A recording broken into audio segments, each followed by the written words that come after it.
गेल्या अनेक महिन्यापासून शेतकरी कांद्याच्या निर्यात बंदीच्या विरोधामध्ये आंदोलन करत होते। वारंवार सरकारकडे निवेदनं जात होती, आंदोलनं होत होती, शेतकरी रस्त्यावर उतरत होते, पण सरकार ऐकायला तयार नव्हतं।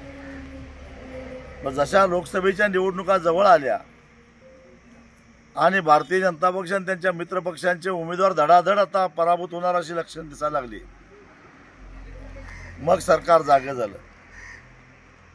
आधी गुजरात मधला पांढरा कांदा निर्यात करण्यासाठी 2000 टनाला परवानगी दिली।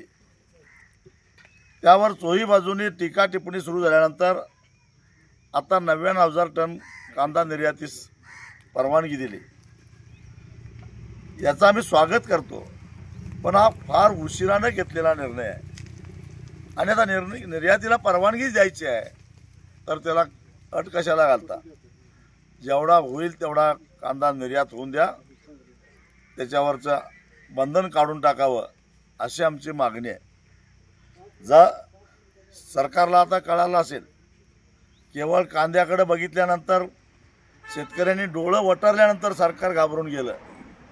कांदा उत्पादक शेतकऱ्यांनाही माझी विनंती आहे, डोळं वटारल्यावर सरकार एवढं घाबरत असेल तर एकदा धडाधड त्यांचे उमेदवार पाडा, त्याशिवाय हेच काय कुठलंही सरकार कांद्याकडे वाकड्या डोळ्यानं बघण्याची हिंमत करणार नाही। तरच कांदा उत्पादकांची ताकद काय आहे हे सरकारला कळेल।